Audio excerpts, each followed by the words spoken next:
first impressions on the GBA Scandinavian axe. Now, this one in the background, of course, is my much beloved Wetterling Swedish forest axe. And so, with the Scandinavian axe, I've actually debated for a while getting one. And initially, it was really the axe that I wanted. And first, I really didn't want the Wetterling Swedish forest axe. Not to say it was a bad axe, but at the time, I really just loved GBA, and I still love GBA. And so I really wanted the Scandi Forest axe, but at the time I just couldn't afford the extra money. It wasn't a whole lot more than the Wetterlings, but the Wetterlings was already so much that I really couldn't stretch any further to get the Scandi Forest axe. So I settled with the Swedish Forest axe, this one.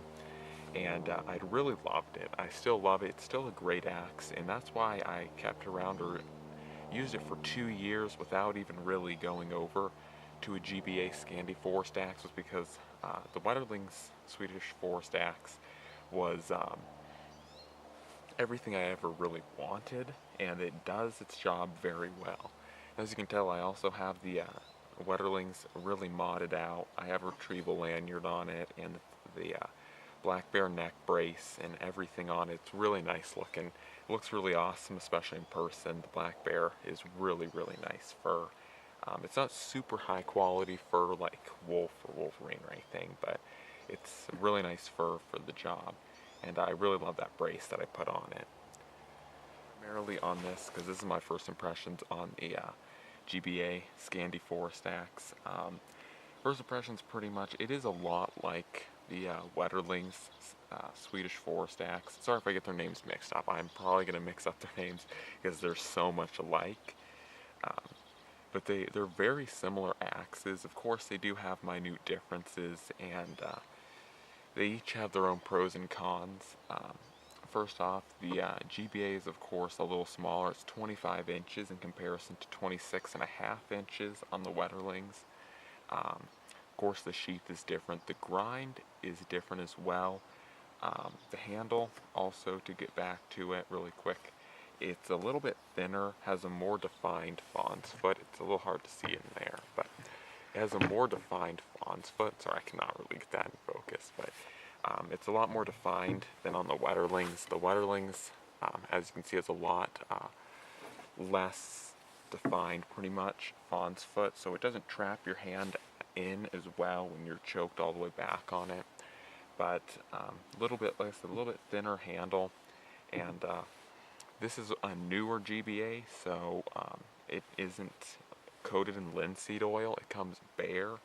I'm not quite sure why all they did that, but they now just send these bare, so if this looks really clean and really clear, that's because these newer GBAs are no longer coated in linseed oil, whereas the older Wetterlings and GBAs were coated in linseed oil, so that's why this one's so tan. That's not a big thing. I have many oils and fats and stuff, so I'll just use those. From their sheaths, of course, the GBA's sheath is certainly fitted better to the axe. There's less room in the strap, so it's a lot better fit to it. But as far as the biggest difference between these two axes, besides everything else, is the profile and how they're ground. And as you can clearly see, these two are ground very differently. Obviously, it doesn't take a very skilled person to look at these and see that. As far as getting these axes, there's been a kind of a demand and supply kind of quirk with it. And like I said in my bushcrafting kit, my spring bushcrafting kit, they're kind of hard to find nowadays. I got this one from Gransfors Incorporated. That's GBA's recommended American distributor, and they have an Alaskan distributor, and I got it through them.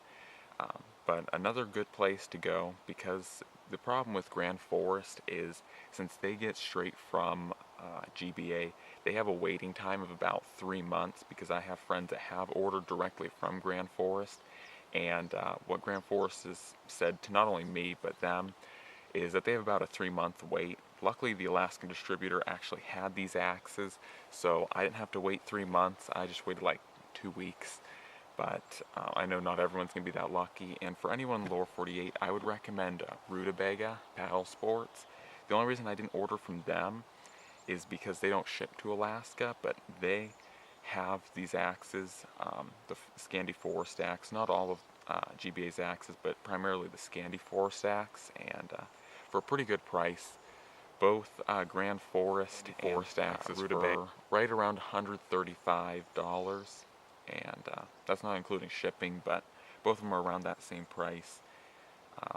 And of course, I'll link both of the companies in the description below if you want to get one of these axes from them.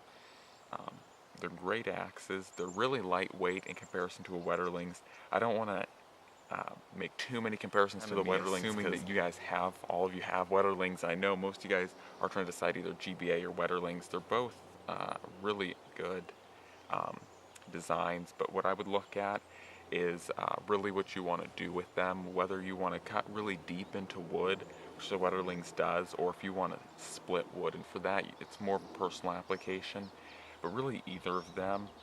As far as the handle and the actual axe head, what counts, that's the big thing that actually counts here. They're really comparable, and both of them are excellent. I know the Wetterlings, I've been like I said, I've been using that for 2 years, so it's a great axe, and as you can see, I have it pretty heavily modded out because I really like it. So anyways, guys, that's my first impressions on the GBA Scandi Forest axe, and I'm out.